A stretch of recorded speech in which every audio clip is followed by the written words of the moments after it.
And if we could please start making our way to our seats, it'd be greatly appreciated.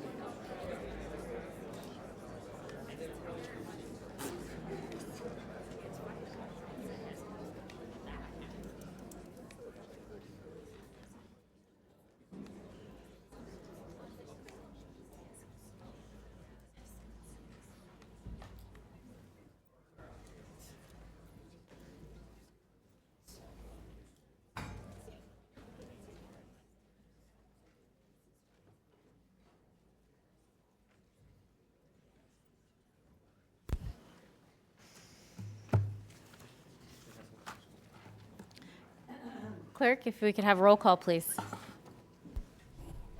Mayor Baxter, Here. Commissioner Flores, Commissioner Marino, Commissioner Powell, Here. Commissioner Sachs, Commissioner Wise, Here. and Vice Mayor Woodward. Here. Thank you. Commissioner Powell, did you need to say something? Your light's on. If everyone would please rise for the invocation and the Pledge of Allegiance.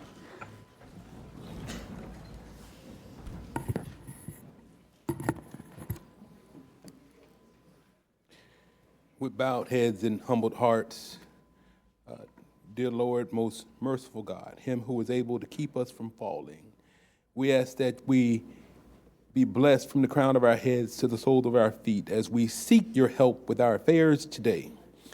Bless this meeting with your divine intelligence and help us to make the best use of our own recognizance. Amen. We are a diverse group with diverse opinions here, yet we wish to reach agreement and satisfaction for all. Please share with us your wisdom and your knowledge to help us as we make decisions that will impact this community. Help us to do right by all who are concerned. Amen. And thank you for your heavenly blessings. In your name we pray. Amen. Pledge allegiance to the flag of the United States of America and to the republic for which it stands, one nation under God, indivisible, with liberty and justice for all.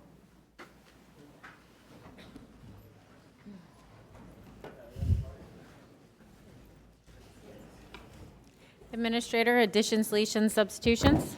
There are. Thank you, Madam Mayor. On page 11, 3B2 is a revised motion and title. On page 15, 3C5 is a revised summary. On page 36, 3H7 is a deletion. On page 58, 3U3 is an add-on.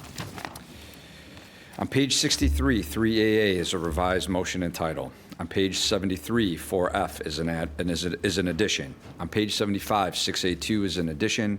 On page 83, 6D2 is a revised motion and title. Thank you, Madam Mayor. Thank you. I'll entertain a. I have a motion by Commissioner Flores, a second by Vice Mayor Woodward. All in favor? Any opposed? Please see that that motion carries 7-0. On to consent agenda. Would anyone like to pull anything from consent? Commissioner Weiss, you're recognized.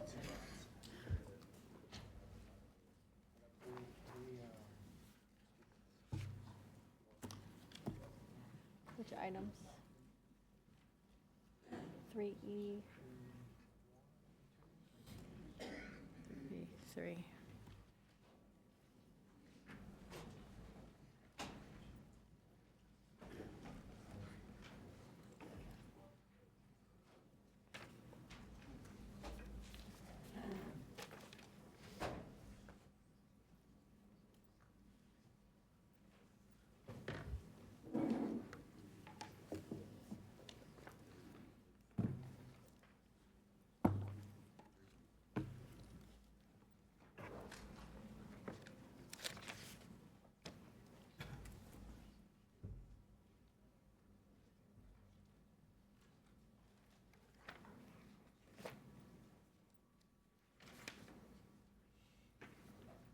While we wait, Commissioner Sachs, would you like to pull something else from consent? Okay, very good.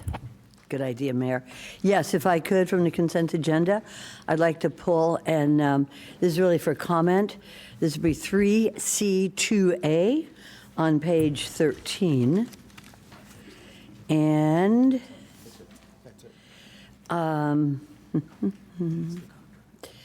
Second.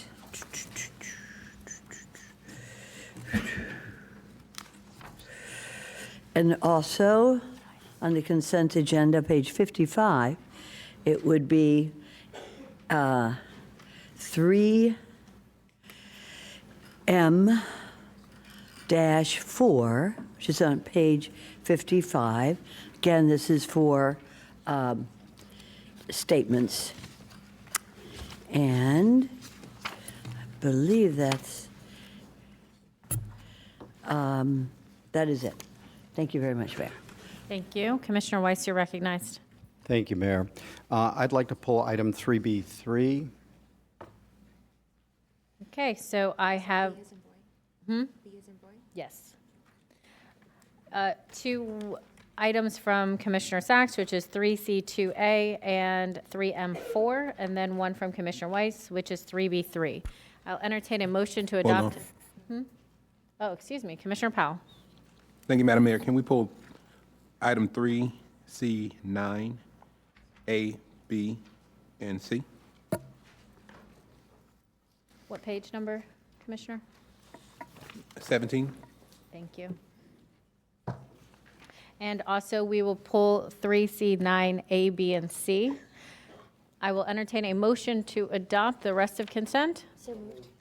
I have a first by Vice Mayor Woodward, excuse me, I have a motion by Vice Mayor Woodward, a second by Commissioner Flores. All in favor? Any opposed? Please see that that motion carries 7-0.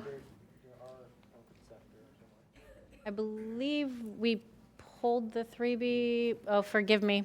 We will redo that vote. We need to hear, we have a card on 3E2 first. If you will, Commissioner Flores, call them forward. All right, I have two individuals. I have Maureen Killian and then Sharon Burns Carter. So we have two podiums. You can come up to each podium.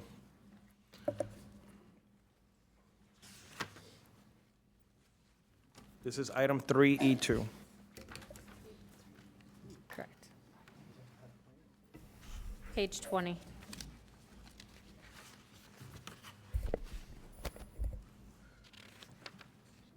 Good morning. If you'd please introduce yourself. Hi, my name is Maureen Killian. Good morning, Commissioners, county staff, members of the public. Maureen Killian, President of Southeast Florida Recovery Advocates. I am a mother of an adult son suffering from chronic relapsing addiction, and a mom that has more friends that have lost their children than has not. I've been advocating in this space for nearly 2 decades. To be clear, I support housing solutions. I support services for people experiencing homelessness, and I support this county's efforts to address these complex and overlapping needs. I'm here today to speak about transparency and accountability, specifically the use of opioid settlement funds. These funds come with legal and moral obligation. They are restricted by Florida Statute 1742 and must be used for opioid-specific prevention, treatment, recovery, and harm reduction. They are not general-purpose housing dollars. They were never intended to remedy systems that already have a dedicated stream of county, state, or federal funding, whether that stream was cut or not. No supplementation. There is growing concern in the community about how these funds are being deployed. We in the BCC appointed advisory committee are hearing conflicting information about tiny house projects at John Prince Park, the use of nonprofit arms of the for-profit treatment centers to access opioid settlement dollars. Given South Florida's history of rogue treatment operators, serious enough to require former State Attorney Dave Ehrenberg's Sober Home Task Force, clear guardrails are not optional, they're essential. Opioid settlement funds are not pass-through dollars. Stewardship is required. Responsibility, outcomes, liability, and adherence to Florida Statute 1742 must not disappear once money is dispersed. Housing can support recovery, but housing alone is not recovery. The county's approved master plan reflects this distinction. My concern today is strictly about funding alignment, statutory compliance, and meaningful use of your advisory board recommendations, a bottom-up process with policies that now appear to be somewhat ignored and is clearly evident by top-down language insertion, initiatives such as this today, without advisory board input, and top-up fiscal decisions without compliance to the advisory board established process. The committee wrote the plan, you approved the plan, with the vision of a recovery village, inclusive of transitional housing and therapeutic housing staffed with licensed professionals, and providing the social determinants of health. Item 3E2 is retroactive sole source contracting with the House Leadership Council to equip faith-based organizations and tiny homes and prefab homes. Opioid use disorder is a medical condition. It requires licensed social services. This is not about a tent, it's about guardrails, it's about stewardship. I respectfully ask the board to ensure opioid settlement funds are used as intended with transparency, documentation, and accountability.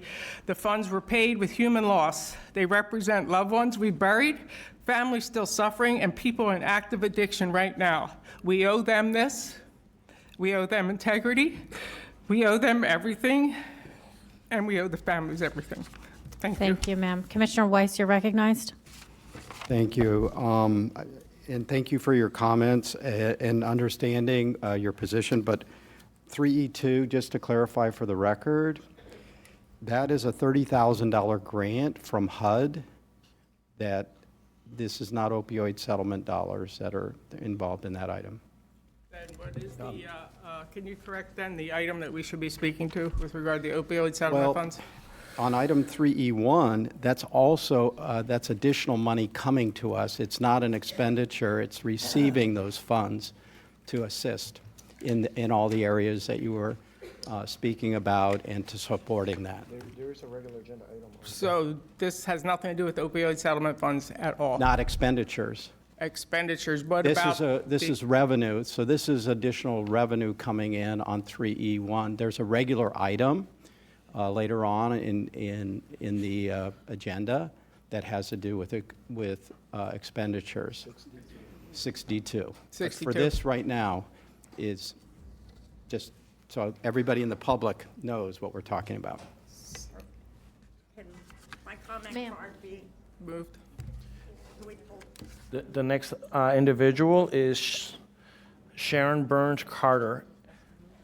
And just to remind you, this is not regarding opiates dollars. That item is 6D2. So Hold if on, your Commissioner, I comments are think regarding she's that. asking, do you want to speak later on the 6D2 item? Yes, please. We'll correct the card. Thank Okay. you so much. Thank you so much.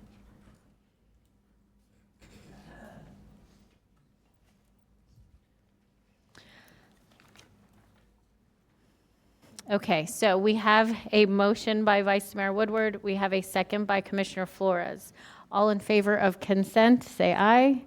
Any opposed? Please see that that motion carries 7-0.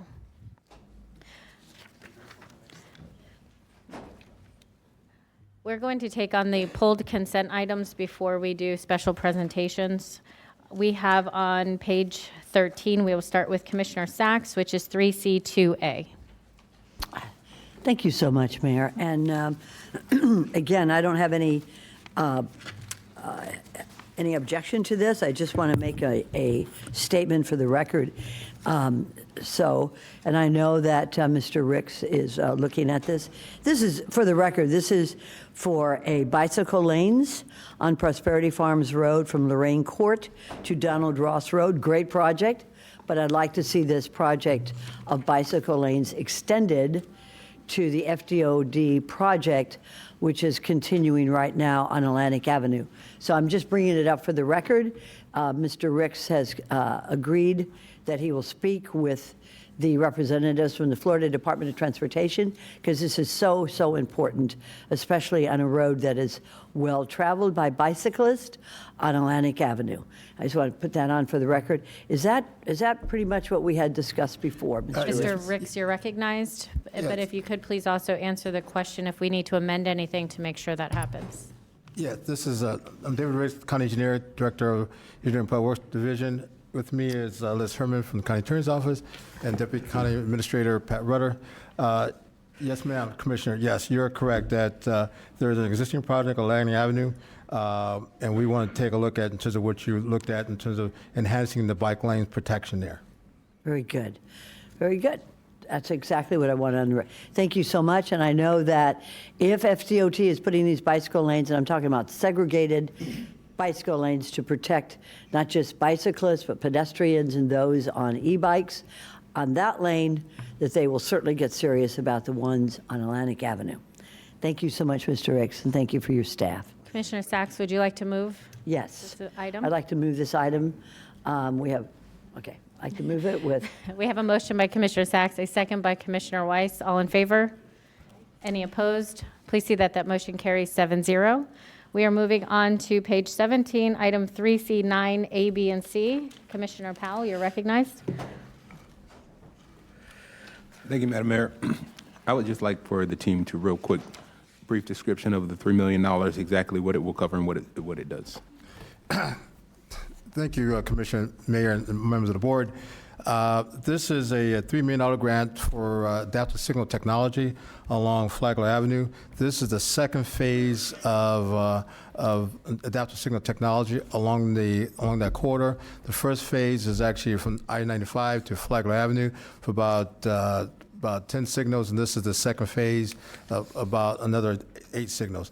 Total amount, including this grant, was $3 million. The first grant was 1.7, just under $6 million for adaptive signal technology. We've combined them both into one project. The actual RFPs were opened up at the beginning of January. The selection was actually last week. We'll be making a recommendation to the board here in the next couple of weeks and get that work started in March. But this will provide, advanced signal technology along that corridor, along I-95, along Okeechobee, and also Flagler Avenue. Thank you.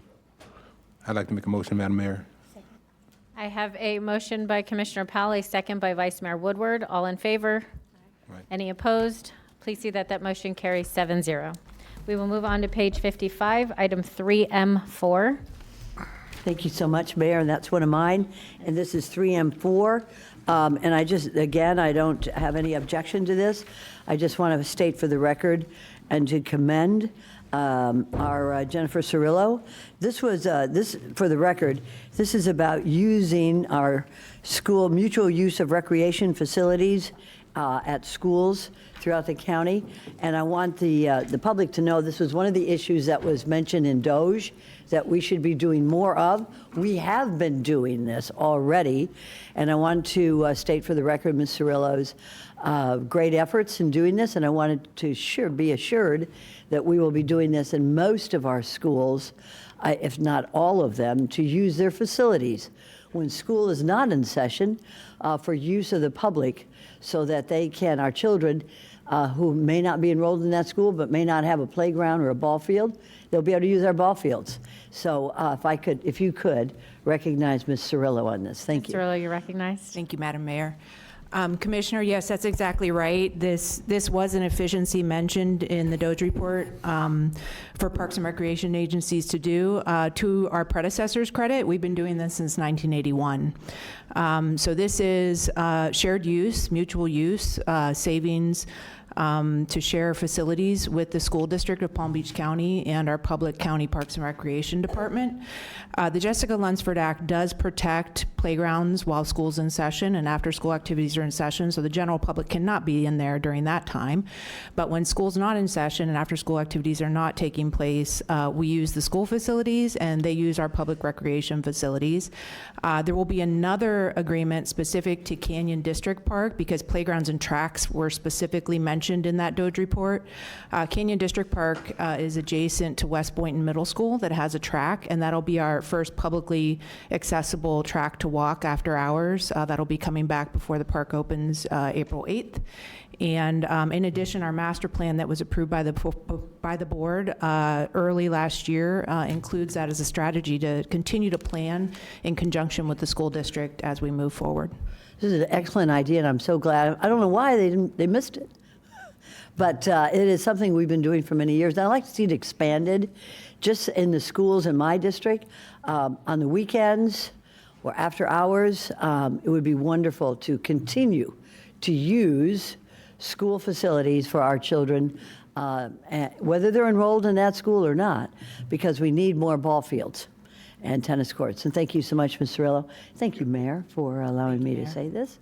And at that, if there's no other questions. Commissioner Flores, you're recognized.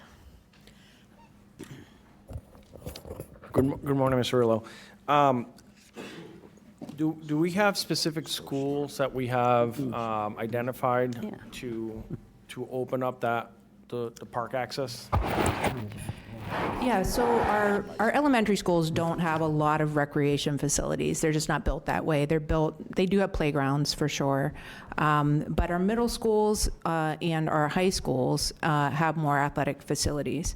So we do have some schools, particularly in areas where we have gaps in service, that we would like to work with the school district to open up the tracks in particular for walking for the public. We already use, and you'll see in the agenda item, there's an attachment that identifies recreation groups across the county, including the Glades, North County, South County, that already work with us to use the school facilities. So again, we've been doing this for a very long time, but we do have some identified areas, Canyon District Park being one of them. That track being open to the public is huge.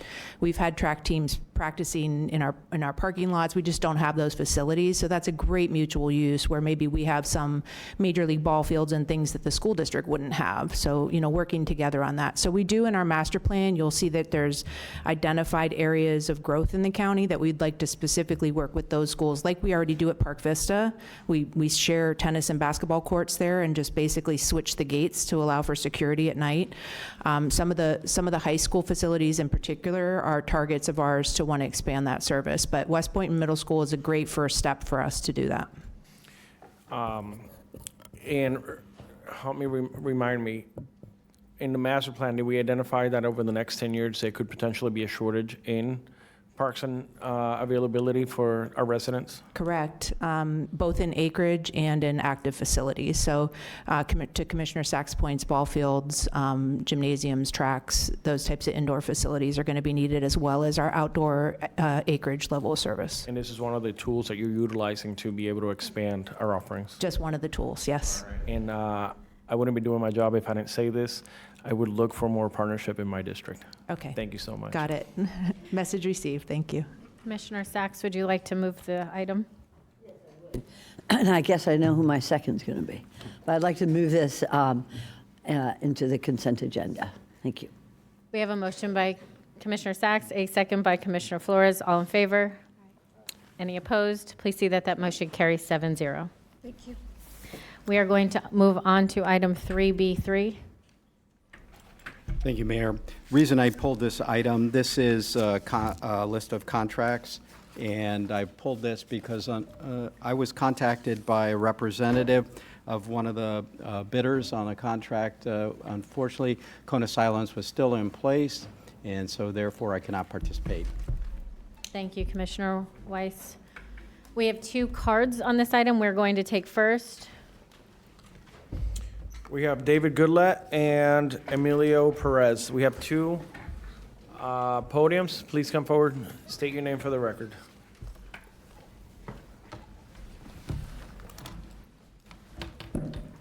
Good morning, Madam Mayor, from the Glades, or representing the Glades, and distinguished members of the board.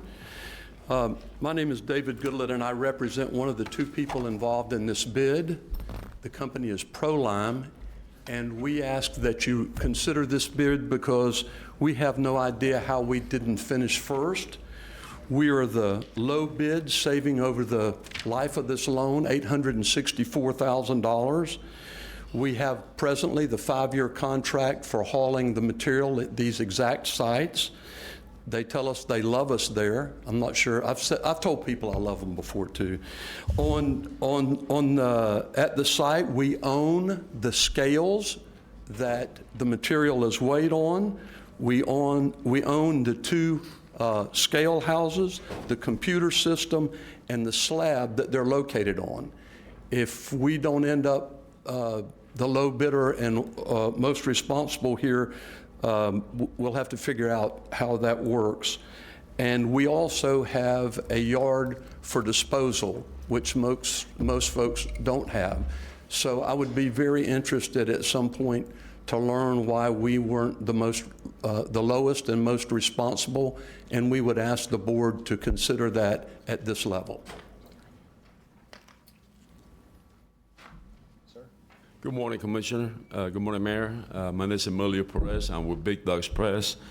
Back on September 25, we bidded on the lime slash hauling loading 25-060 AS.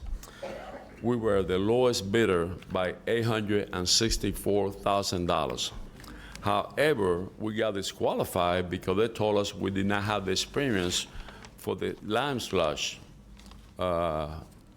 Even though back in November, we sent an email telling the county or whoever it was that we did haul lime slush for the city of Belgrade for about 10 years.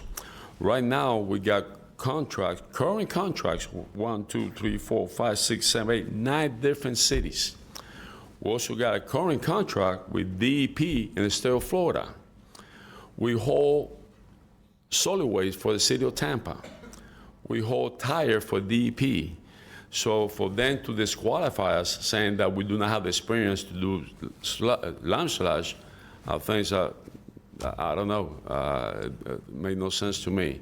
And we are $864,000. Besides that, we have entered into agreement with Proline, which they've been doing it for the past 5 or 6 years.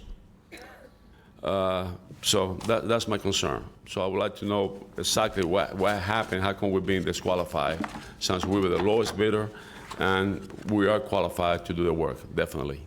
Thank you so much. Thank you, Mayor. Thank you, Commissioners. Somebody from staff, would you like to address this question? Did you want to? Oh, okay. Good morning. Your microphone.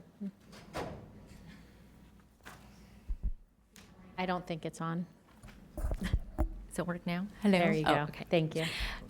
Good morning, Madam Mayor, Madam Vice Mayor, all the commissioners. Thank you for this opportunity.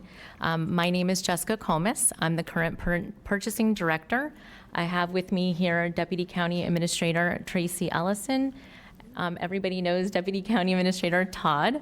I also have with me Purchasing Deputy Director Erwin Jacobowitz, County Attorney Office Ann Helfont, Water Utilities, who's part of this contract, Assistant Director Stephanie Marsh Corinthian, and then the Director Ali Bayat. Just wanted to make sure I introduced everybody. So again, thank you for this opportunity. Again, I believe you all received the timeline. We received a request from Water Utilities to place this invitation for bid on August 19th. At the time, we had the various vendors that were interested in the bid go to a pre-conference on site to be able to understand what the scope of work is. Part of the scope of work is to remove the lime and sludge from water. The one thing I want to mention is that at the time when the vendors submitted the bids, we asked for 3 references within the past 3 years. This is important because we need to make sure that they understand the scope of work and that we have the references. At the time, when we received the references, particularly the Big Dog Express, they did not really have what we call the understanding or possibly the references that were related to lime and sludge specifically. We asked for, as a courtesy, additional information before the November 12th deadline to ask for additional information. The references that they referred to with lime and sludge was specifically well past 5-10 years. We provided this information to Water Utilities, and when we receive references that are not similar to the goods and services, purchasing's policy is we just make note to say that they're considered non-responsive. From there, we give it to the user department, which in this case is Water Utilities, where they review the information, check the references, and determine who is going to be the award for the bid.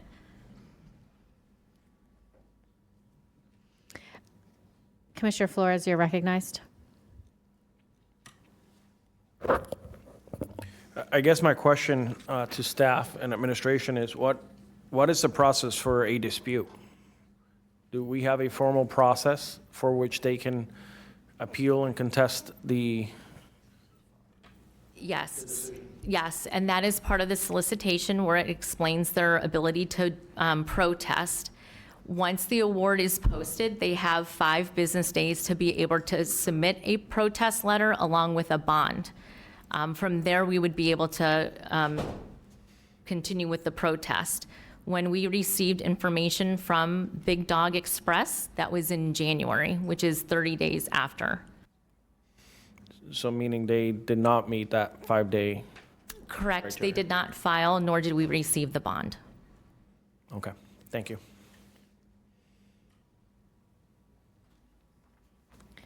I have a couple questions. Is removing lime and sludge from water something that regularly occurs?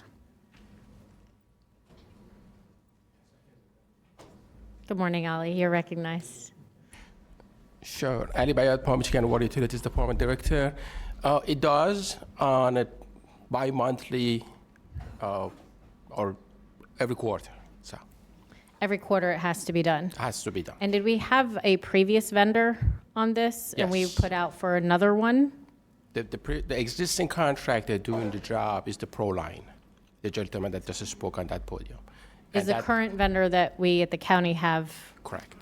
And the contract expired as of now. and we disqualified him from being able to continue doing work No, with the they county? got disqualified one of the meetings on site that was mandatory meeting, and they did not show up for that.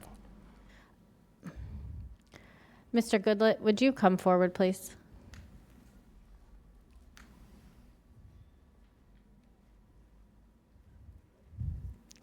Hi Yes, again. ma'am. Why would you not show up to a mandatory meeting?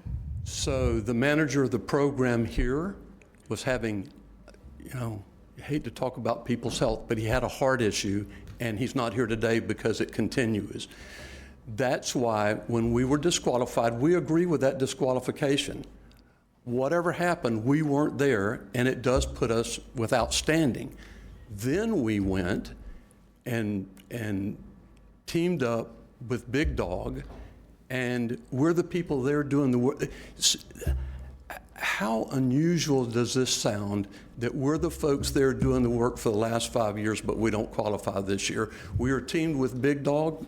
Mr. Goodlett? Yes. I got it. Thank you. That's it?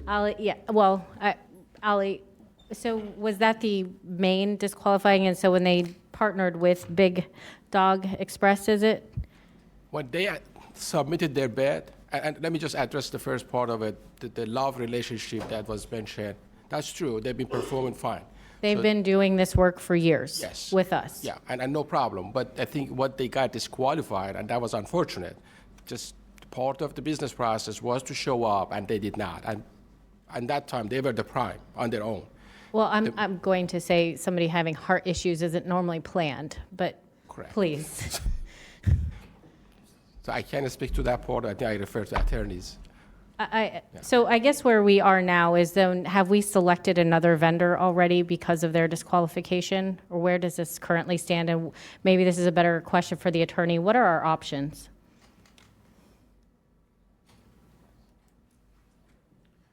So, good morning. So currently there is a contract recommended for award today on the agenda for the board to approve. If the board believes it has a reason that it will, based on the discussion, and it chooses not to, it has that option.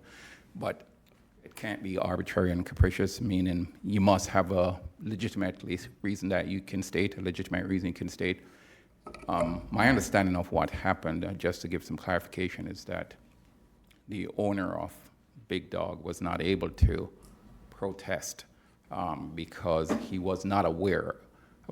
One, the process is not in place where they're notified at the time that they've been deemed non-responsive.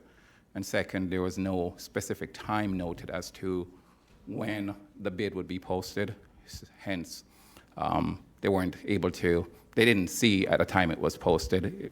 Apparently it's a system where you have to constantly check to see when it's posted, and they missed the days. So that deemed them non-responsive. Commissioner Flores, or excuse me, Commissioner, Vice Mayor Woodward was first. You're recognized. Thank you, Madam Mayor. Just for my own clarification, I'm sorry, sir, what was the name of your company again? David Goodlett. And your company? I'm with ProLime, who is a ProLime. subcontractor to Big Dog, So- with the same bid.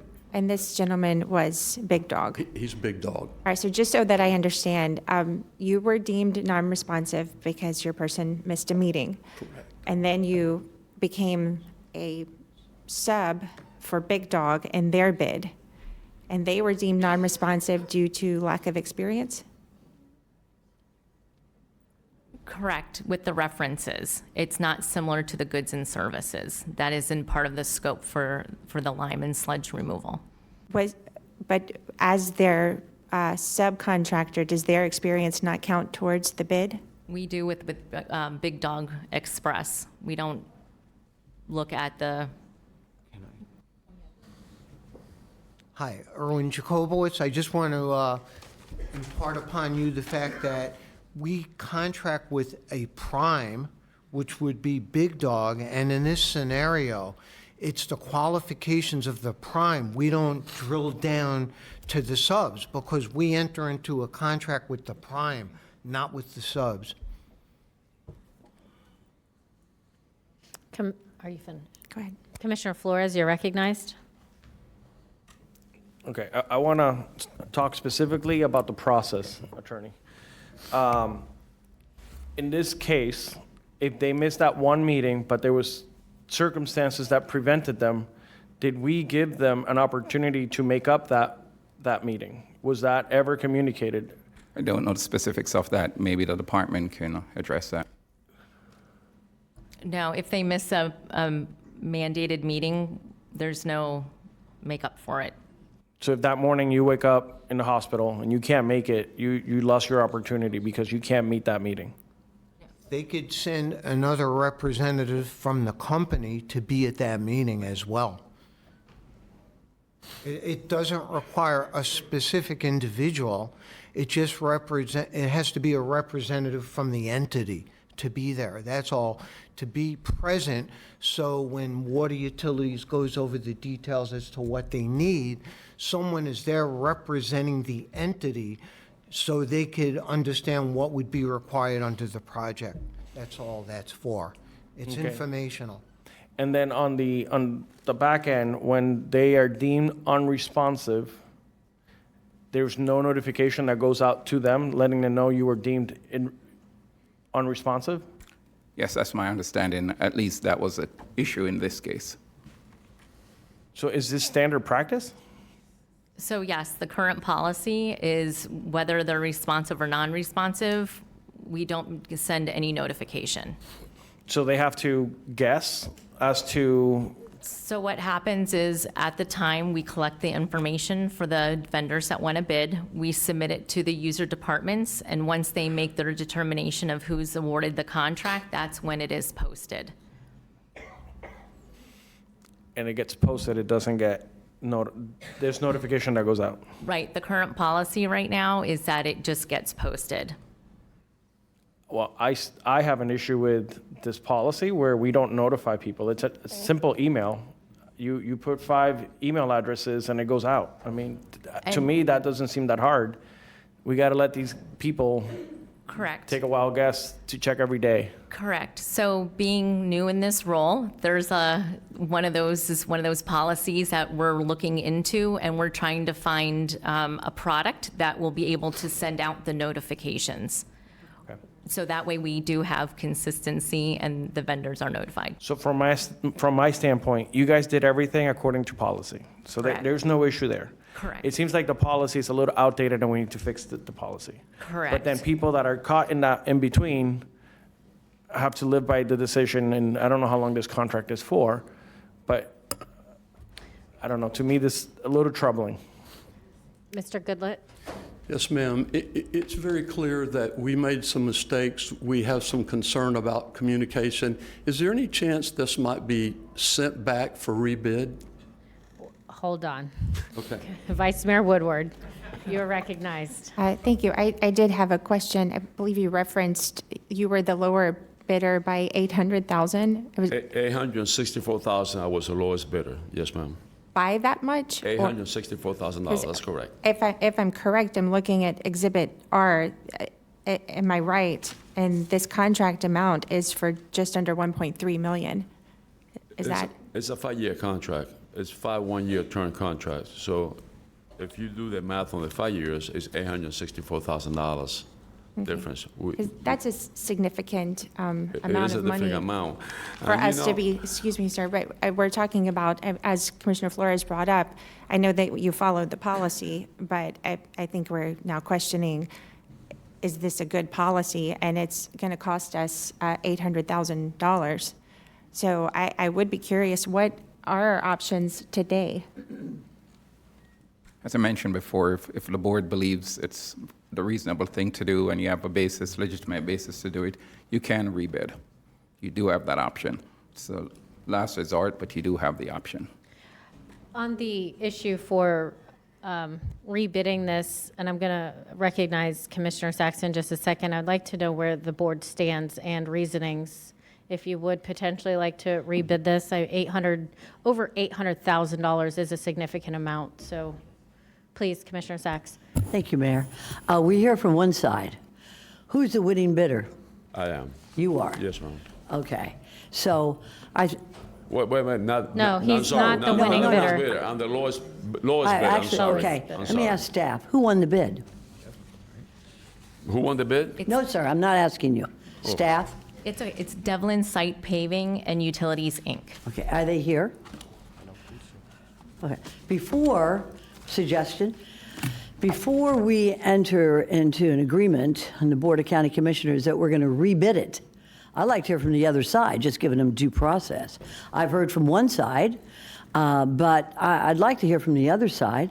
So maybe we could possibly give everybody a chance to give us more information. I mean, if you go before a court of law and one side goes in and the judge makes a decision, a judgment, without listening to the other side, I think that's presumptuous and we're looking for trouble. So what I'd like to do, and I'm looking at our good lawyer here, Mr. Gotti, and the mayor, maybe we need to give everybody an opportunity to respond to this. Obviously, this bid is lower. That would be better. However, there's some issues here that I haven't heard, and it's really from the other side. So maybe, Mayor, in your discretion, we could postpone it or have an opportunity. It's an opportunity for the other side to be heard before we make a decision. Attorney Adi, is that an option? Yeah, I don't think there's any harm postponing it for the next meeting to have the person here. It's worth noting that it was posted, so they had an opportunity to be here, but I don't think it's unreasonable to wait to have them here. And I believe the next regular BCC meeting is in 2 weeks. When is it? March 10th, right? I'm sorry. Mayor, is there any prejudice, Mr. Adi, to postponing this so we could give the other bidder, the other applicant here, a notice and an opportunity to be heard? As far as prejudice, I'm not sure about operationally, if it puts them in a bad position, water utilities, but in terms of the process, I don't think there's any. Mr. Bayat? It's on, I believe. We should be fine. Should be fine? Continue with the Okay. existing contract here. We're just going to make an emergency. We're already cleaning that water out, aren't we? We'll be fine. Okay, I just suggest, and I would make a motion to this effect, that we give the other side an opportunity, a notice, an opportunity to be heard before we make a decision to reopen the entire bidding process, just so that we can hear both sides. Would you like to include, we could do this at a PZMB date, which is the 26th of this month? Whatever your pleasure is, Do you Mayor. motion to postpone till the 26th? Whatever your pleasure is fine. She already, Commissioner Sachs made the motion. We need a second. Did you want to postpone it? correct? Absolutely, yes. And I think there's a second right over there behind you. Second by Vice Mayor Woodward. All in favor? Any opposed? Please see that that motion carries 5-0. To all, thank you very much. Thank you, Mayor. Thank you, Commissioners. I'd like to make. Commissioner Flores, you're Didn't vote on recognized. the item. There are multiple items under 3B3. I think we only postponed that one singular item, so I think we still need to approve 3B3. Is that correct? Correct. Exclusive of Exhibit R. Okay, so then I'll make a motion to approve item 3B3, the remainder of the items. I have a motion by Commissioner Flores, Second. a second by Vice Mayor Woodward. All in favor? Aye. Any opposed? Please see that the motion carries 6-0.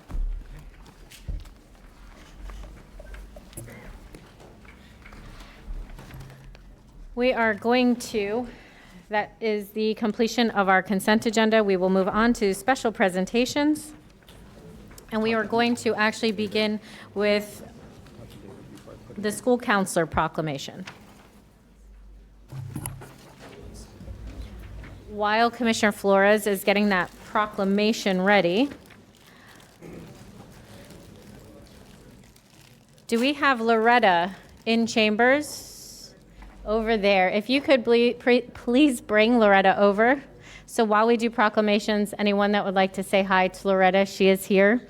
We are proud to spotlight her. She's an 8-year-old. She's 8 years old and has been with Palm Beach County Animal Care and Control for about a month after being tied up and abandoned at home and left behind. Despite what she has been through, Loretta is incredibly gentle, resilient, full of love, and she deserves a forever home, where she'll never be forgotten again, and we hope today helps her find just that. Commissioner Flores, please proceed. Good morning, everyone. So we are proclaiming School Counseling Week. If I can ask all school counselors to come forward to receive the proclamation. I'm going to name a few individuals. I got Dr. Charlene Beckford, Cherry Girdman Daniels, Kristen Rulison, Melanie Vasquez, Julissa Ureya, and I think there's different counselors from Berkshire Elementary, C.O. Taylor, Kirk Lane Elementary, Freedom Shores Elementary, Green Acres Commissioner Elementary. Flores, may I ask for you, everyone is on that side of the room. You want me to move? Do you want to move to that podium, or do you want them all to go over there? Good idea.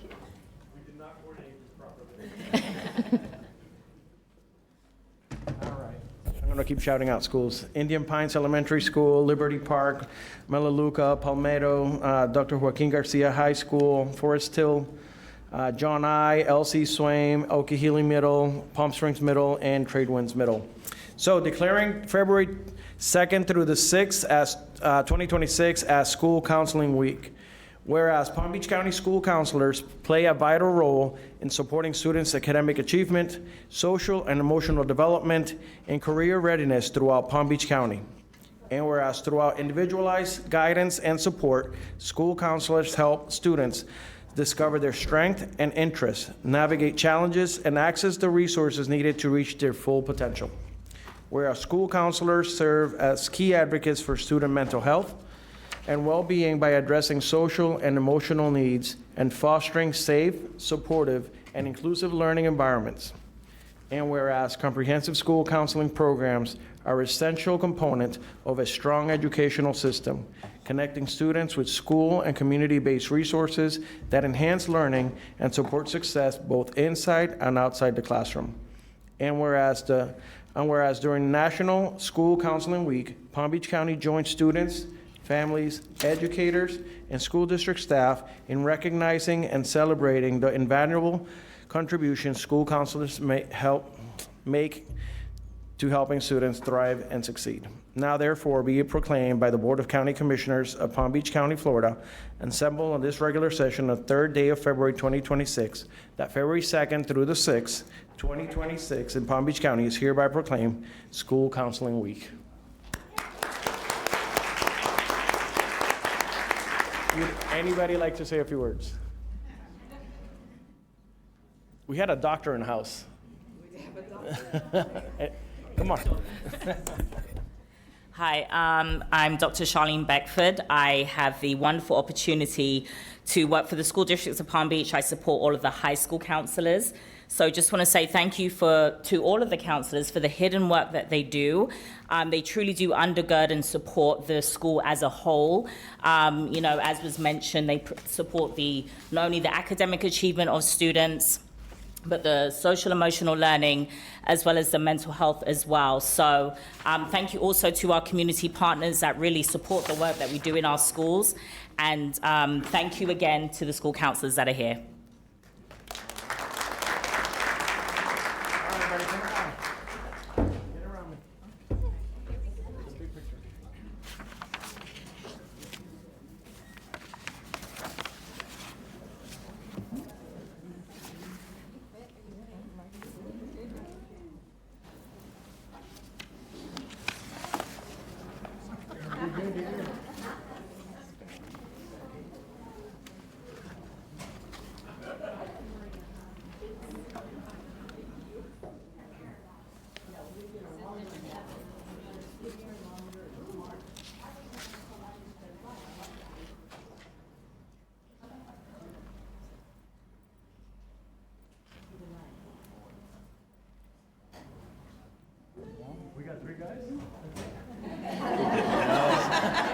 Forward.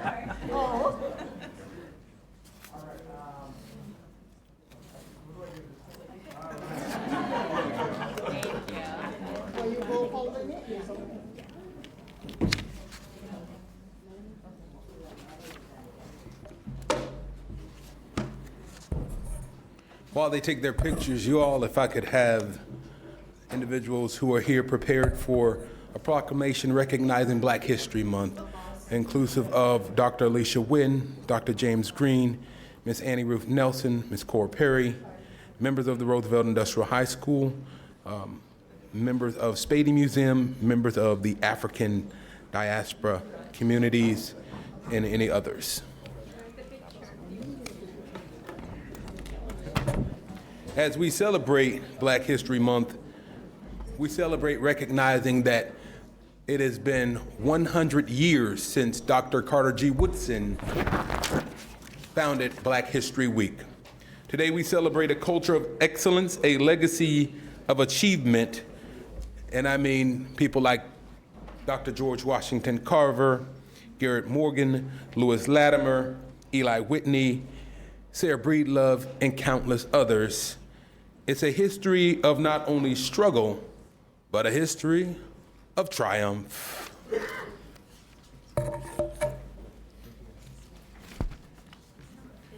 This is a proclamation of the Board of County Commissioners of Palm Beach County, Florida, declaring February 2026 as Black History Month.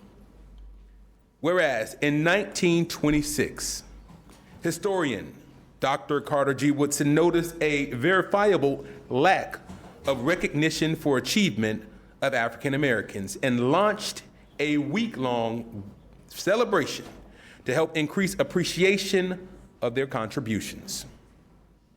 The second week of February was chosen as it coincided with the birthdays of two prominent figures in African Americans' fight for freedom: President Abraham Lincoln and author/orator Frederick Douglass. With the fervor of the civil rights movement of the 1960s, colleges and universities began to declare February as Black History Month. In 1976, President Gerald Ford recognized February as Black History Month, and in 1986, the United States Congress passed a joint resolution designating February as National Black History Month, highlighting the contributions of African Americans and the significance that they made to our country and to the world. Whereas in 1900, Lift Every Voice and Sing was a hymn written as a poem by NAACP leader James Weldon Johnson and later composed with music by his brother, John Roseman Johnson. It became known as the Black National Anthem. Adopted and promoted by the NAACP in 1919, it became a rally cry during the Civil Rights Movement, symbolizing the struggles, perseverance, and hope for freedom and equality for Black Americans. And in 2006, the U.S. Congress passed a concurrent resolution that expanded the observance of Black History Month to include recognition of achievements and contribution of Afro-descendants in all of the Americas, and in the nearly 50 years since President Ford's declaration, Black History Month has grown to become nationally observed with its integration into the public school curriculum and many programs organized on college and university campuses.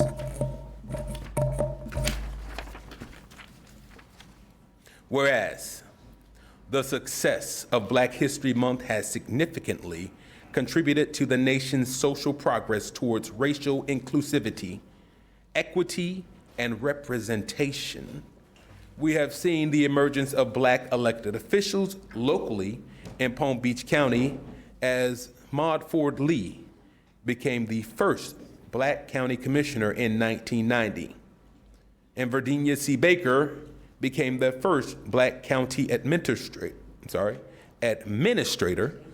in 2015. At a national level, the United States elected its first Black president in Barack H. Obama in 2008. And the Palm Beach County Community Services Department will host a Black History Cultural Tour highlighting iconic and historic places in Palm Beach County to promote community involvement and cultivate cultural awareness. Now, therefore, be it proclaimed by the Board of County Commissioners of Palm Beach County, Florida, assembled in regular session on this third day of February, that February 2026 in Palm Beach County is hereby proclaimed Black History Month. Thank you.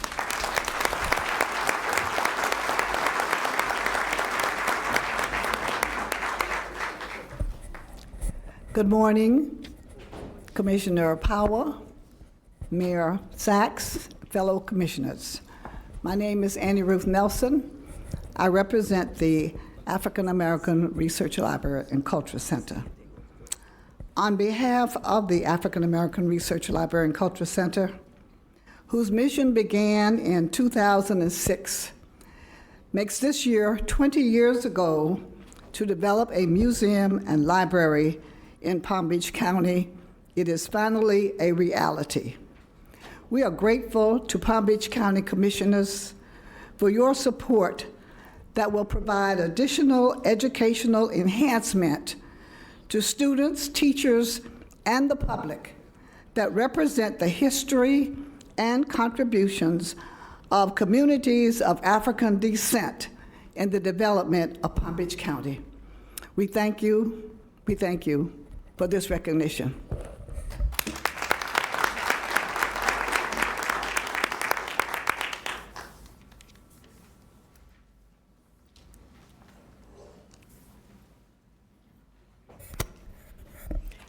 Well, while they're taking their photo, I'm going to ask Taruna, Tammy, Natalie, and Dr. Green, when he's done with the picture, to come on over here, because we're going to recognize Senior Independence Month. And for those of you that don't know, Palm Beach County actually has 3 senior centers. We have one in North County in Palm Beach Gardens, one in Mid County in Lake Worth, and one in West County in Belle Glade. And these are an important tool for our seniors to connect with our community. So today we're declaring February 2026 as Senior Independence Month. Whereas February is National Senior Independence Month, a time for us to recognize and honor Palm Beach County's older adults and encourage community engagement by promoting social interaction, higher levels of health and life satisfaction. And whereas our older residents have contributed immeasurably to the growth, vitality, and character of our communities through their wisdom, experience, and accomplishments, whereas independence is vital to maintaining dignity and quality of life, enabling all adults to thrive as active participants in their families, neighborhoods, and broader society. And whereas Palm Beach County Community Services Department and the Division of Senior and Veteran Services promote independence through collaboration across all generations and assist with providing access to health care, supportive services, affordable housing, and opportunities for lifelong learning and engagement. And whereas by extending our support beyond February, we send a powerful message that the independence of our seniors is a year-round priority, addressing the evolving needs of all residents. Whereas we call upon all residents to join us in recognizing the contributions of our older residents and promoting programs and activities that foster connection, inclusion, and support for our older adults. Now therefore be it proclaimed by the Board of County Commissioners of Palm Beach County, Florida, assembled in regular session here today, that February is Senior Independence Month. And I want to give a shout out to my mom and dad. You may have heard me say this, but Mom and Dad just celebrated 70 years of wedded bliss. So thank you to them. And I always say it's because my dad is deaf, but thank you.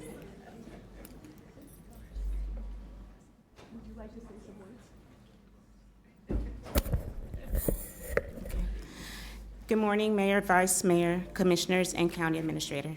I am Tina Austin. I am the manager at the Mid-County Senior Center that is located in Lake Worth. On behalf of the Division of Senior and Veteran Services, thank you for your proclamation for Senior Independence Month and for your continued support of the older adults in Palm Beach County. This proclamation reflects our shared commitment to helping seniors age with dignity, independence, and connection. Our mission is to enhance quality of life by promoting independence, preventing crisis, and providing essential services that allow seniors to remain safely in their homes and communities. Thank you for all your leadership and for recognizing for February as Senior Independence Month. Thank you.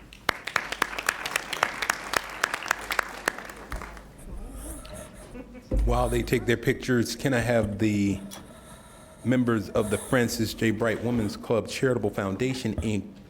assemble at this podium? I'll take Ms. Eula Kinsey Brodnicks, Gary Bain, Adrienne Alexander, Lawana S. Jackson, Maureen Owens, Cheryl Howard, Tawana King, Anna Thomas, Marla Ivy Holness, Nikema Lewin, Karen Baldwin, Allison Seeley, Charlotte Durant, Andrea Bowers, Ramona Allen, and Whitney Baldwin Powell.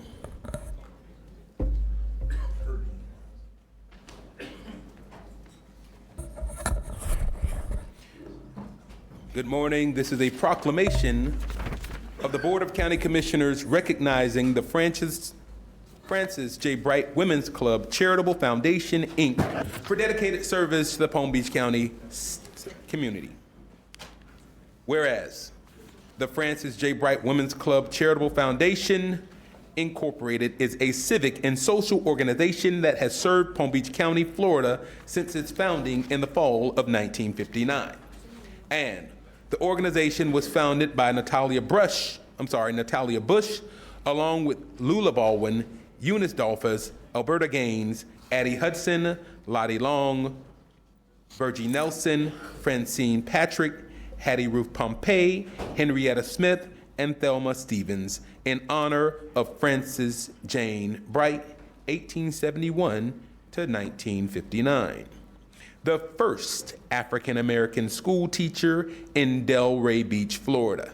And whereas Frances Jane Bright's legacy of education, faith, and community leadership extended beyond the classroom, and it is commemorated by a historic site on Northwest 5th Avenue in Delray Beach, recognized by the Historic Preservation Board of Palm Beach County, and the Francis J. Bright Women's Club Charitable Foundation, Incorporated, has demonstrated a long-standing commitment to service through initiatives including Christmas cheer for senior citizens, scholarships for qualified Palm Beach County High School seniors, financial assistance to families in need, support for victims of domestic abuse, and donations to organizations such as the Spady House Museum, the Salvation Army, and local youth sports teams. And the club established its debutante program in 1968 to promote finer womanhood among senior high school girls through educational, cultural, and spiritual enrichment, culminating in an annual debutante cotillion. And whereas the Francis J. Bright Women's Club Charitable Foundation Incorporated proudly upholds its motto, dedicated to service, while honoring the past and investing in the future of Palm Beach County. Now, therefore, be it proclaimed by the Board of County Commissioners of Palm Beach County, Florida, assembled in regular session this third day of February 2026, that the Board of County Commissioners recognizes the Francis J. Bright Women's Club Charitable Foundation Incorporated for its dedicated service to the Palm Beach County community.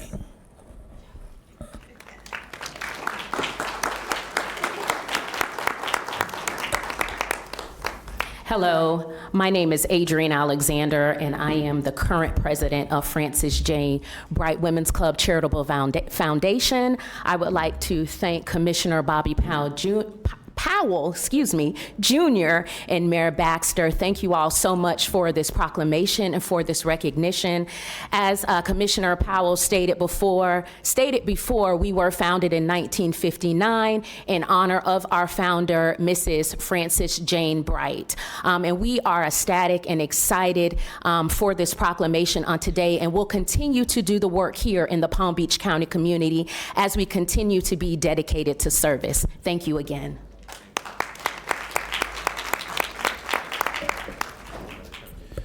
All right, as they take their picture, I will be proclaiming Government Communicators Day. If I can get Lisa De La Ronda and her team, the public affairs team, to come forward.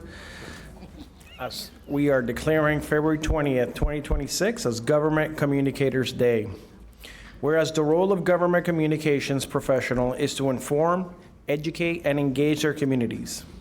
And where robust communication in government creates trust and encourages residents to take action and become involved. And whereas government communications build and strengthen relationships, initiate calls to action, increase awareness and understanding through storytelling, engage the public on civic issues, and use all available channels to include people in critical decisions. And whereas strong communicators in government are essential as a foundational element of a democratic society, ensuring transparency and fostering an environment where citizens have the freedom to make their voices heard. Whereas Palm Beach County expresses deep gratitude and recognition for government communicators' professionalism, dedication, hard work, commitment, and enthusiasm.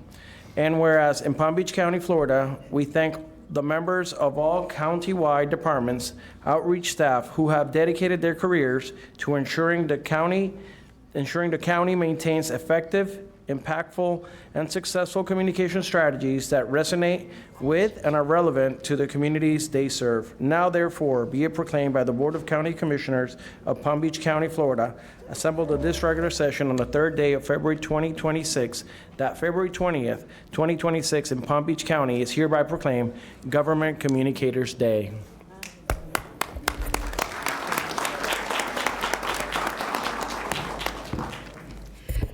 Thank you very much, Commissioner Flores. Thank you, Mayor Baxter, Vice Mayor Woodward, Commissioners, Administrator Abruzzo, who certainly understands the importance of a public information officer, and thank you for your enduring our community here. This day recognizes the collective efforts of many of the individuals that you see behind me and those that aren't, that are still in the offices actually working on making sure that our county stays engaged. They work tirelessly behind the scenes. Our communicators are the very fabric of the engagement that we have with our community. Every day, 7 days a week, sometimes 24/7, as you know. They use the skills of the storytelling through digital, print, and visual media. And may I say that our stories are extremely compelling. We like to tell the county stories. This is an elite group of award-winning communicators, nationally, statewide, and locally. Actually, last year, our Parks Department won the national award through the National Association of County Information Officers, through NACO. We're very proud of the affiliations that we have. We inspire each other. We collectively work together. We collaborate. And we do whatever is possible through our field. I want to thank you for the acknowledgement of this day. I want to say that the individuals behind me and those that are supporting them in their offices are very proud to do the work we do every day on behalf of Palm Beach County to tell our county stories. Thank you.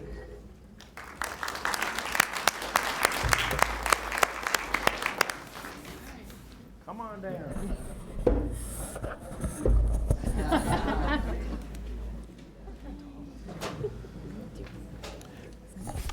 And while they take their pictures, this is a proclamation for the first African American Research Library and Cultural Center.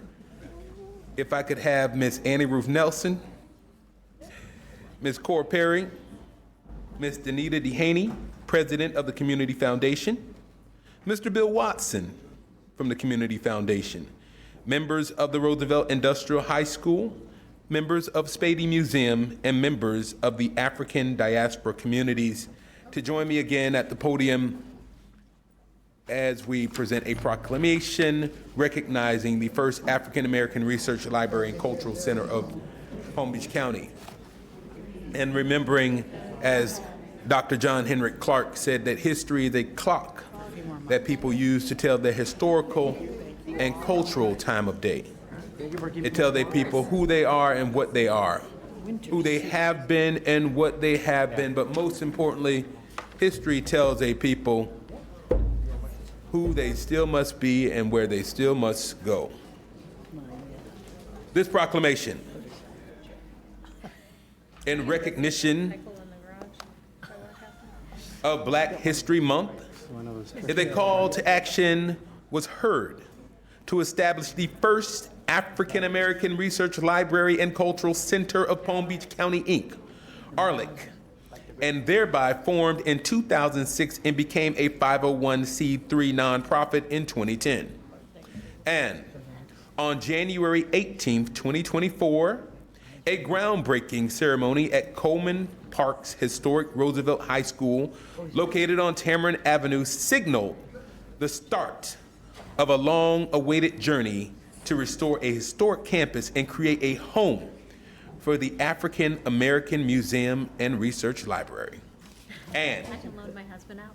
whereas the 20,000 square foot two-story museum will be built on the grounds of the historic Roosevelt High School in West Palm Beach, which was once the city's segregated Black high school and now is the Roosevelt Full Service Center, a cornerstone of Black education in the county.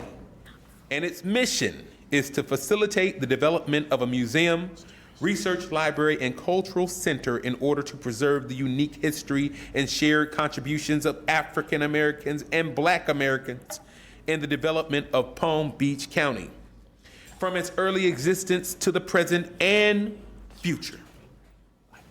And whereas the African American Research Library and Cultural Center of Palm Beach County will provide learning opportunities by disseminating knowledge through exhibitions, programs, seminars, lectures, and events to educate and enlighten the public while providing support and educational enhancement to and illustrative of African Americans in Palm Beach County, in the state of Florida, and in the nation.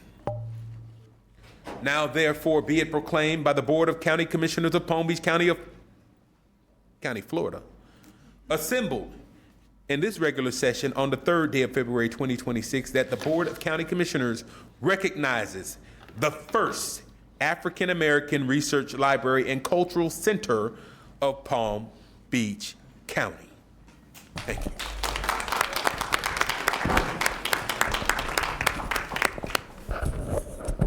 to the Honorable County Commissioner Bobby Power, staff, volunteers, and Madam Mayor, on behalf of the Industrial Roosevelt High School National Alumni Association and friends, we express our deepest appreciation for this recognition and your continued support, along with the Community Foundation with Dr. Devita Dehaney.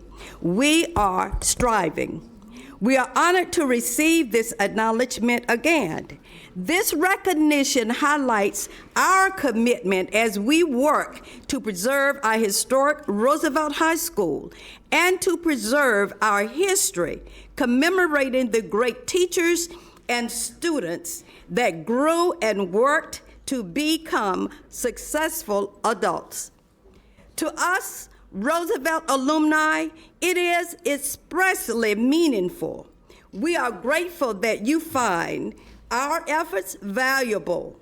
To you, Commissioner Power, thank you for believing in our high school and in the valuable school that it was. We value you and your commitment to all the students, teachers, administration, parents who poured their strength for us, their children, to have an excellent education. Thank you. Thank you once again. We now look forward to continuing our work with preserving Roosevelt High School and our National Museum that will be housed there for many to see, and supporting the community for which it stands. Thanks again for your time, support, efforts, dedication, and last but not least, your continued financial contribution. From the Industrial Roosevelt alumni friends, thank you, thank you, thank you.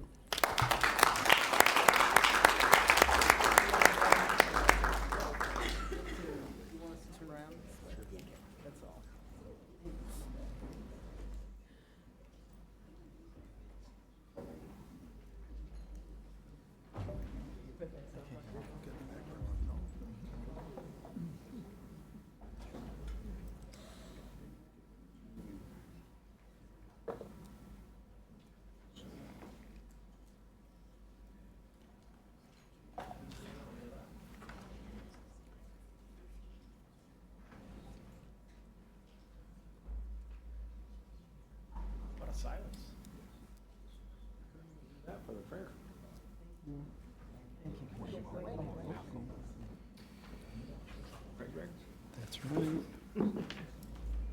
You're correct. I can see Thursday. Thank you, thank you, thank you.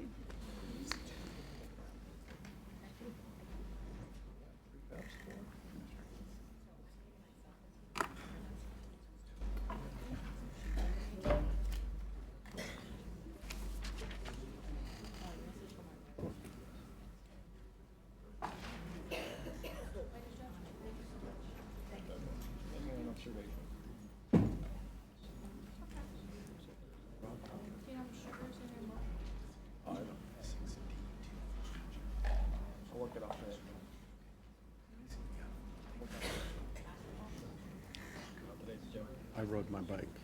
You already did? Mm-hmm. 45 minutes this morning. We are going to move on to our regular agenda now. Thank you, everyone, for participating.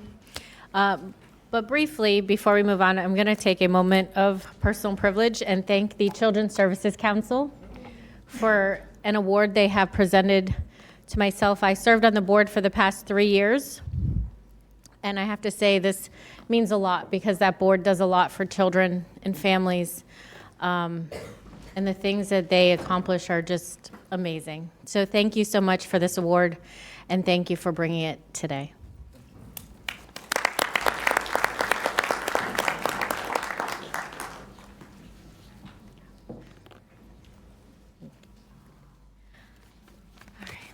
Page 75, 6A1, it's administration.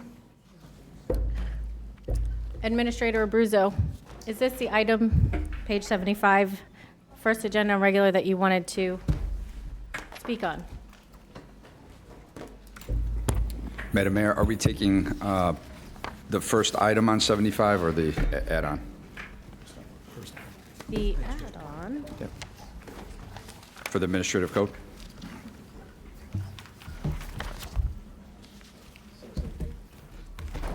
This is 6A1.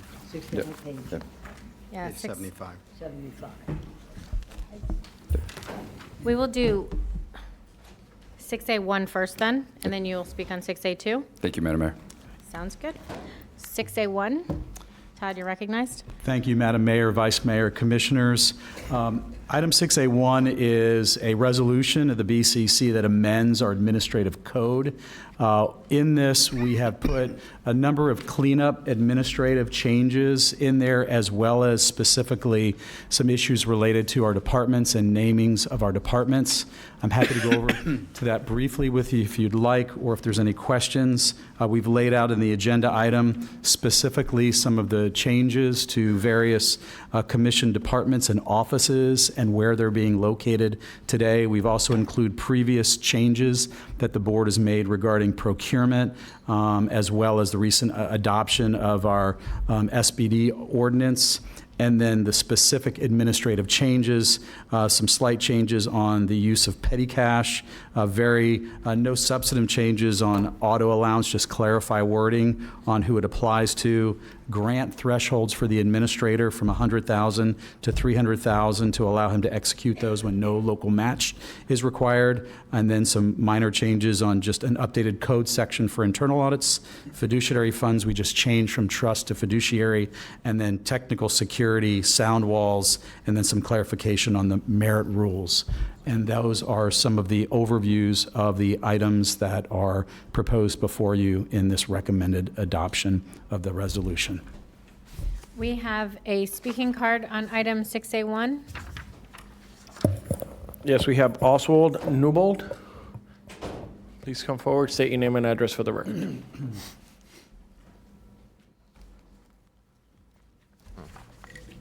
Thank you, Honorable Commission, for being here. Oswald Newbold, Riviera Beach, 1565 West 20th Street, Riviera Beach, Florida. I'm here today. I'm also a voting member on the executive committee for the CJC. We're here, the last commission meeting, there was a budget transfer up on the agenda. And it found out it was more than a budget transfer, it was also removing a department and turning it into a division. Now what I'm seeing here is midway through the process, now we're changing the code. I believe there's some things in the code that's being proposed now that needs to be addressed, but there's too many things coagulated together. And if we approve this right now, essentially the department, the CJC will be resolved as a department turned into a division, and it still was never really brought to the commission to be approved first. That's how I'm interpreting it right now. Also, yeah, and that's the main thing right there. Also, and it's tied into, I see it's on the agenda for 6F1, which is the budget, and that comes later on. But even with this here, this just seemed like it's just skirting what should be coming before the commission for a discussion, and it's not being discussed. It's like we're changing the rules mid-game to change the code. And I mean, if we're gonna do things, I say that we do it two ways, right and in order. But right now, it just seems like we're skirting the process right now. Commissioner Powell, you're recognized. Thank you, Madam Mayor. Mr. Newbold, you indicated that there's a major issue that's not being discussed. Is there anything in particular that you think we're missing or that you can point out that is not being discussed or that we are neglecting to recognize? Well, yes. One, the CJC has the duty to evaluate. It's an autonomous, independent advisory board. If you move the CJC into public safety, what happens then is no longer autonomous because you put in mid-level management. So the CJC as it is now reports directly to the BCC for accountability. When you change that, well, not directly. The advisory board not report, it's an advisory that gives suggestions, thank you, gives suggestions to the BCC, my apologies. But what happens then, if you put it in a department, it becomes layered, and then the fidelity of the findings are necessarily, you can't ensure that that process will be protected right there. Attorney Audi, would you address this item? Is there, if this was moved, does it really impact how we get the information? I think the point is well taken that it was independently autonomous, and now it's subservient to a department director. So as to how that plays out, I think that's a policy call. It's not legal. They haven't lost any legal authority, so to speak. It's just a policy decision for the board and administration to decide. Administrator Abruzzo, you're recognized. Thank you, Madam Mayor. The CJC reports to me, the administrator, so it's not autonomous from the standpoint of it doesn't have an oversight. Right as it sits as a department, it reports to me, the administrator. Directly to you, and then this would have it report directly to Mr. Nadler? It would report to Stephanie in Public Safety, then to Tom Nadler, then to me. But we would still be getting their advice as a board. Every bit of it. Commissioner Powell, were you Madam- finished? Were you finished? I'm sorry. Because of the changes with the grants, public safety is supporting financially a lot that is going on at the CJC. They've stepped into that role per the board, continuing the support for the CJC. Thank you. Commissioner Powell, were you finished? I have a follow-up for Mr. Newbold. Mr. Newbold, are you concerned?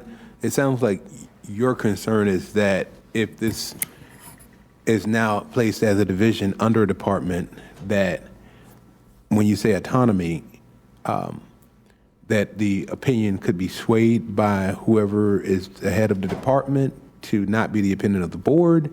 Is that your concern, or am I? That's the potential, and that's really what I'm getting at.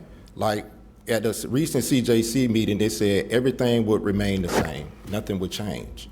But when you restructure, that's a change. And you don't restructure to leave things the same. So when we say that it will be exactly the same, it won't be the same. We won't know till we get in there, but it will not be the same. So things will change. Commissioner Weiss, you're, okay, Commissioner Weiss, you're recognized. Thank you, Mayor. I guess, and this really is really now to staff, to understand these changes. I mean, we have advisory boards like zoning, our zoning commission, our planning commission, and they, you know, as items come in front of us, they opine, and in fact, specifically, they, you know, as zoning and planning items, they're required to weigh in on that. Do you intend to continue to have that as our, or will we have that, I shouldn't say you, will we as a board continue to have that as our policy, that the CJC will be weighing in on items as it relates to their purview? Todd, you're recognized. Madam Mayor, Commissioners, yes, and nothing would change about the board that would exist at the CJC. We actually made some revisions, this board did, in terms of additional representation on that board. That board would remain in place. The flow of business at CJC would continue to operate as it does, and then the advisement capacity that CJC has would not be altered, and that would still work its way to the board when they recommended items to come before the board for presentation. You know, in listening to the concern, you know, of instead of reporting directly to the county administrator, that it reports to the public safety department, are there steps or anything that you can recommend, you know, to ensure, because you know, I'm sympathetic or empathetic to, you know, what is being said. How do we ensure that, in fact, that we have the same transparency and communication, although it was filtered through administration in the past, that we have that and we get those updates directly from this board? I mean, They've been instrumental in having a number of programs that they recommended that this board has adopted over the years, and how do we make sure that in addressing their concerns. Madam Todd, you're Mayor, recognized. Commissioner, I think that, first off, there's always been a delegation of authority from the administrator to the oversight of the CJC within the administrator's authority. So that hasn't really ever changed, and it's going to continue to remain the same way.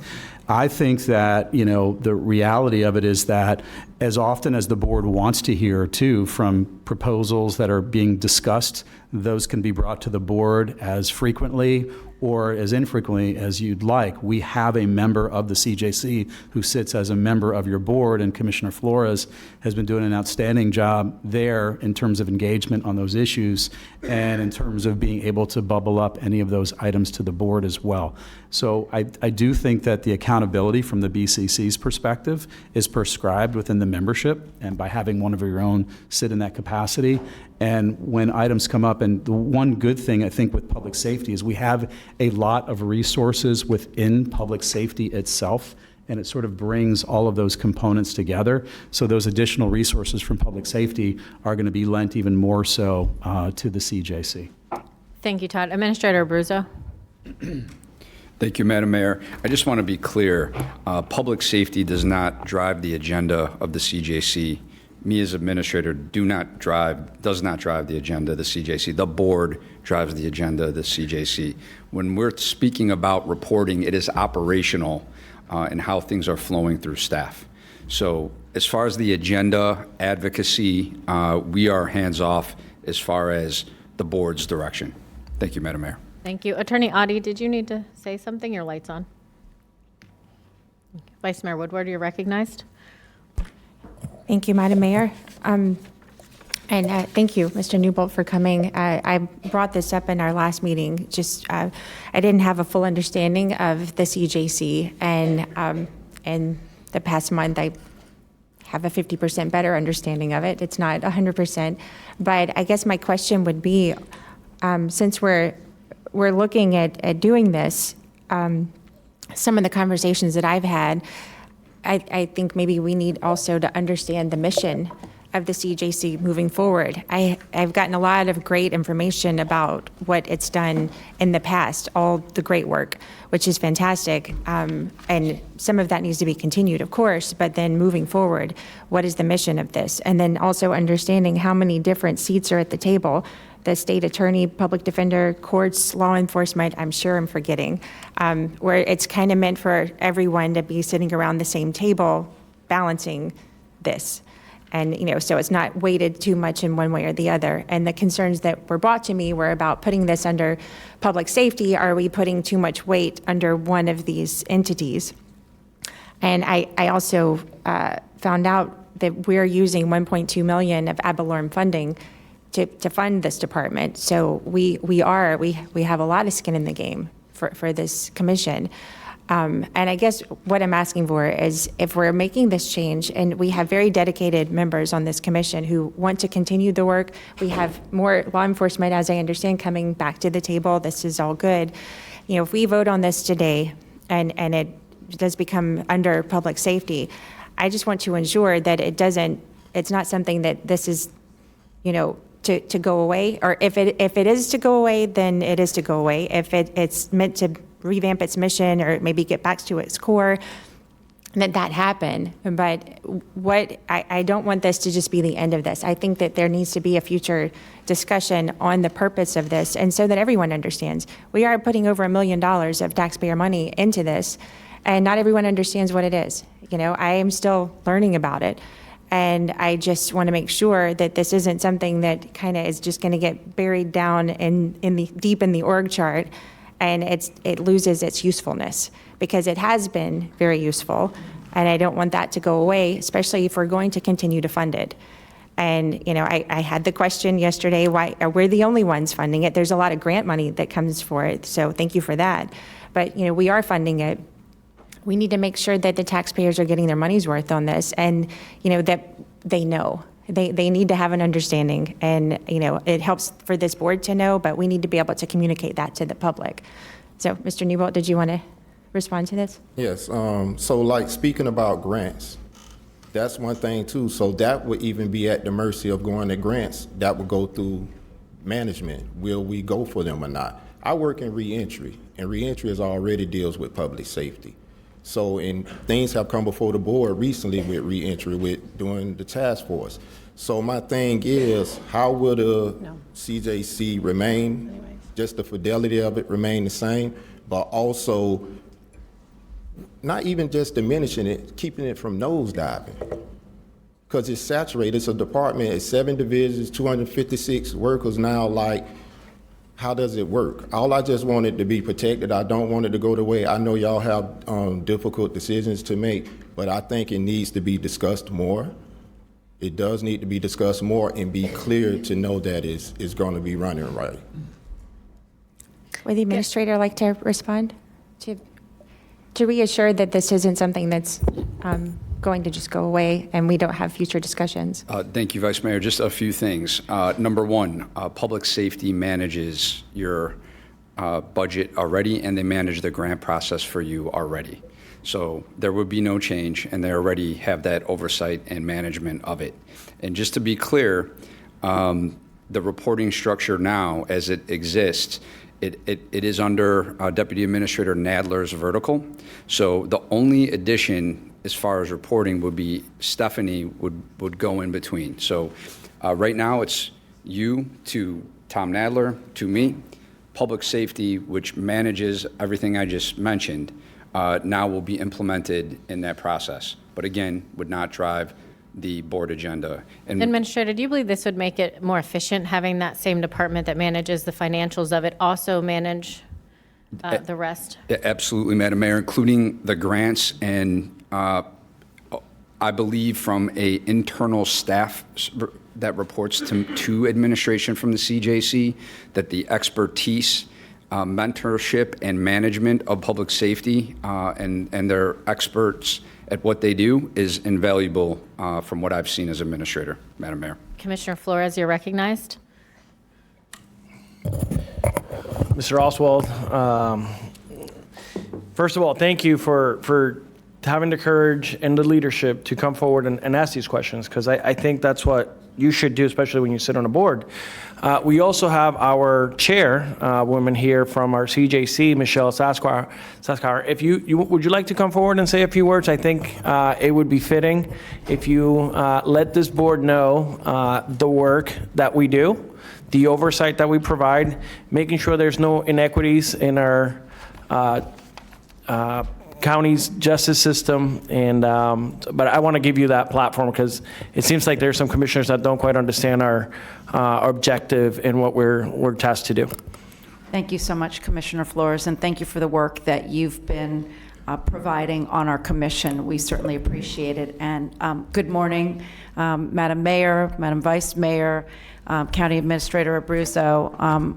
For the record, my name is Michelle Suskauer. I'm an attorney here in Palm Beach County for the last 34 years, and I have the honor of serving as chair of the Criminal Justice Commission for a 2-year term. So I appreciate this discussion. I certainly appreciate our commission member for stepping up and asking hard questions, and I think that's very, very important, and that's what our commission does. Our commission, and I hope that you all have received all of the incredible work I think there was a 35-year perspective as to everything that the commission has done. We have a variety of different, and I'm sorry, I'm not prepared to speak, so I'm speaking off the top of my head, but it's very near and dear to my heart. We have various task forces and subcommittees. We have public and private representatives on the CJC, and we were a baby of the Economic Council in order to speak to what was going on with drugs and overdoses in Palm Beach County, and it has ballooned by the cooperative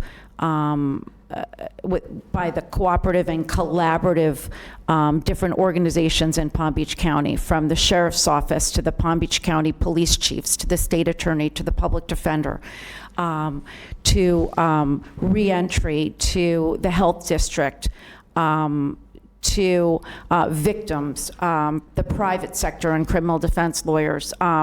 So we have a significant amount of folks on, I believe, our 32-member board, and an endless number of volunteers that work on issues where we are studying issues that involve the criminal justice system, that touch mental health and behavioral health, probation, the court system.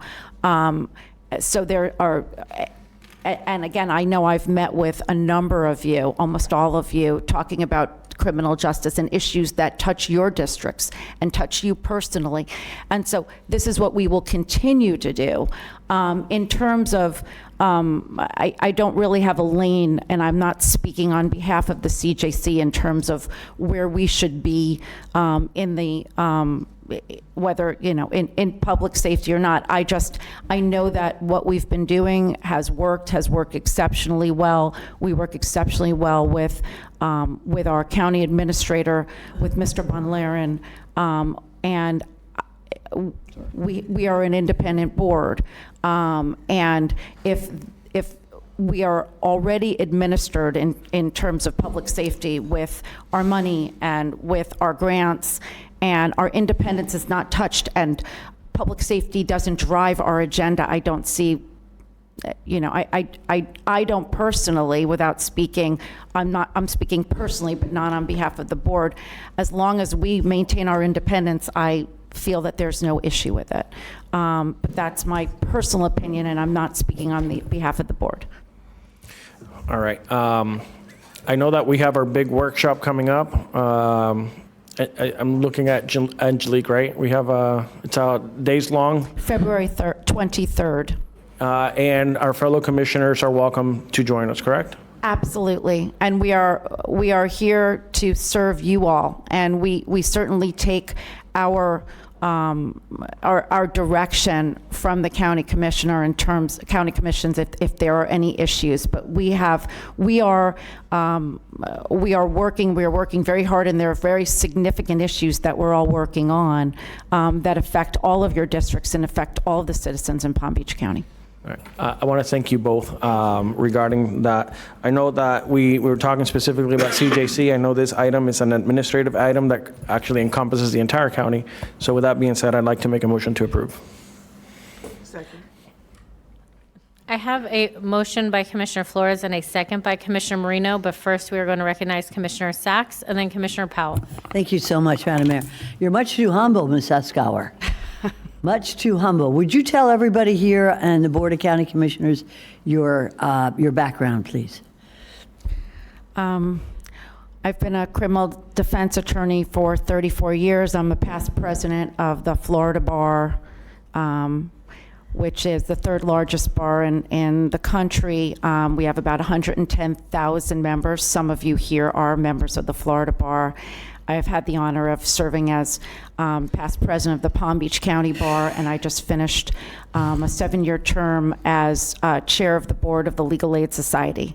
I love this community, as all of you do as well, and I'm honored to serve. We are honored to have you as chair of the Criminal Justice Commission. There is no one that I know, other than maybe me, who would be modestly, who would be as really as knowledgeable for the people of Palm Beach County. And I'm talking about as a criminal defense attorney and everything you've done for the Florida Bar. And I'm just honored that you would take this position and serve us here in the community in this very important commission, the Criminal Justice Commission. Thank you for your volunteer in this, and I'm very proud to have Ms. Escower as chair of the Criminal Justice Commission. Thank you so very much, Commissioner Sacks. Commissioner Powell, you're recognized. Thank you, Madam Mayor. And trying to understand how this works, and I was going to ask if we're dealing with this item a little bit later in the public safety. But the question I had really was, thank you for meeting with me, Ms. Suskauer, and Mr. Newbold, you called the office. I was wondering, and just for my edification, as both of you, you're the chair of the board, correct? Yes. And you're on the board. He's on the executive board and the board. So he's on the executive board and the board? Yes, he is. Okay. I was just want to make sure that, I don't know if you both had an opportunity to maybe have a conversation with each other to see. Oh, they can't? Nope. All right. I didn't know if you knew him, because when he came up, you were like our board member. Absolutely. Okay. So I want to make sure y'all at least knew each other, Mr. Oswald Newbold, Ms. Michelle Suskauer. So my question was, I was, of course, trying to make connections, making sure people know each other, but also trying to get to a point where we can mitigate and figure out how to move forward. And I know this item we're talking about now, the budget transfer, and we'll have the public safety item coming up in a little bit. So I was just trying to get a little bit of clarity in terms of where we're going. I know you have some legitimate concerns, Mr. Newbold. Have your concerns been addressed with the conversation that our board has engaged in, or do you still, what concerns still are outlying after the conversations we've had? Is this discussions right now? Yes. What you're saying? My position is still the same. I mean, when you in this work, I live and breathe it every day. You know, I grew up in Riviera Beach. I've seen a lot with crime. So my position is still the same. I just want for me, I love my county, and the honorable board up there, thank you for your service. But I'm just saying, I just want for the CJC to be able to do its job and without any impediment, it being impeded in any way. I'll finish with this last question, Mr. Newbold. Since you've been on the board, what has been the single greatest act that you all have done, and what are you afraid will not be able to get done as we move forward?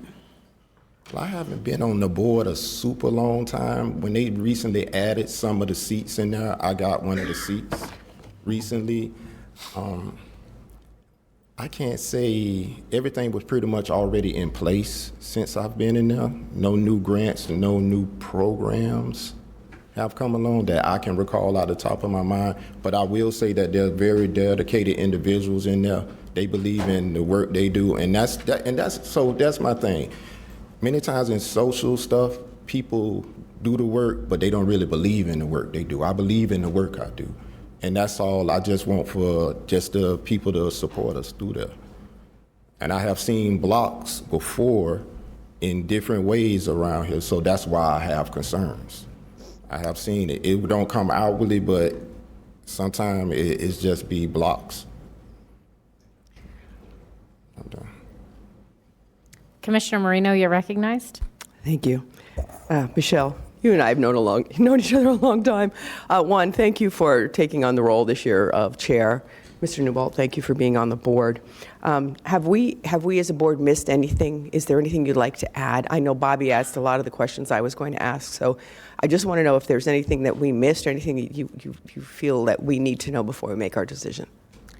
I think that the conversation's been robust, and I think that the main issue was addressed by Administrator Abruzzo, which is who drives the agenda of the Criminal Justice Commission, and it's the Criminal Justice Commission that drives the agenda of the Criminal Justice Commission. And again, this is another layer. Certainly, no one likes, extra folks in the mix that you have to get this approval and that approval. But if we just look at the main, if we drill down, is the independence of the Criminal Justice Commission affected by the move?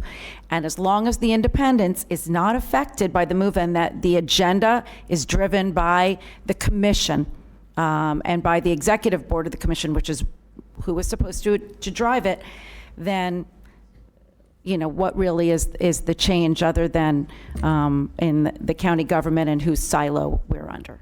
Thank you. Thank you, Mayor. Thank you. Administrator Abruzzo, you're recognized. Thank you, Madam Mayor. And Commissioner Powell, I would love to answer the question of achievements on the Criminal Justice Commission. When I served as clerk, I sat on the Criminal Justice Commission, and I was there in 2021 when the top brass law enforcement, from the Sheriff's Department and West Palm Beach, walked away from the table. And although they've been present through sending deputies and/or officers, the top-level brass has been gone for years. And I think the recent achievement, starting with Deputy Administrator Tom Nadler and to Michelle now as chair, law enforcement has come back to the table and back to the CJC. So we have a balanced discussion as the board deliberates their agenda, not administratively. So I have to pay compliments to Michelle and Tom because that wouldn't have happened without their leadership, and things are changing at the CJC. Thank you, Madam Mayor. Thank you. Commissioner Flores, you're recognized. So I'd like to maybe wrap up with this, since we're talking specifically CJC. We are doing an annual, what is the actual name? It's our annual planning meeting. Okay, so we're doing an annual planning meeting in February, where we sort of set agenda and areas that we want to focus for the upcoming year. I would welcome this board to come back, the CJC to come back maybe in 6 months and report to us.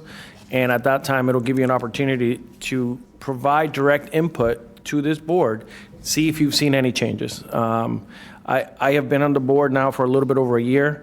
At no point in time have I don't think administration has given any direction of where our tasks should be. I think we're truly independent. But I want to give that board the opportunity because there has been questions that have been raised. And I want you guys, the CJC, to come directly to this board, perhaps in 6 months, and report back to how these changes have worked for you guys. Would you guys be open to that? I think that's an excellent idea, Commissioner. And I actually welcome it. I'd love to have Mr. Newbold as well, and we'll, would love to work on that and come back and report to you all. Is that good for everybody? All right. Thank you. We do have a motion and a second on the floor already. All in favor? Any opposed? Please see that that motion carries 7-0. Thank you. Thank you. Moving, okay, so it is 11:23. We are expecting a robust discussion, I believe, on the next item. So we are going to break because do you want, yeah, we can do airports. I need a motion to reorder the agenda to take airports. So moved. Second.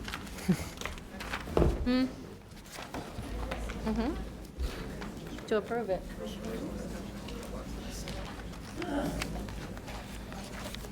Commissioner Weiss. Yeah, I'd like to make a motion to approve items 6B1, A, and B. Second. Oh, we have to. Right, we are in the process of reordering the Sorry. agenda. I'll make a motion to reorder the agenda. Oh. Right, so we have a motion by Commissioner Marino, a second by Vice Mayor Woodward. All in favor of the reorder, aye? Aye. Any opposed? Please see that that motion carries 6-0. 7-0. Sure. Madam Mayor? I Yes, think- Commissioner Sacks? Sorry. I didn't want to have we voted? Because I think We're what we missed is in our last vote, we missed part of it with the renaming of the office into technology. Let me see. We did it. It's all into one, right? It's all under one. We did it? Okay, Yes. excellent. Okay, very good. Thank you, Madam Mayor. Thank you. And so we are reordering the agenda to take airports now. I need a motion to approve item 6B1, A and B. So moved. I have a motion by Commissioner Sacks, a second by Vice Mayor Woodward. All in favor? Aye. Any opposed? Please see that that motion carries 7-0. Thank you. We just did 6B1, A and B. All right, so we are going to break until 1 o'clock. I will see everyone back here. Thank you so much. And then we go back to 6A2? Okay.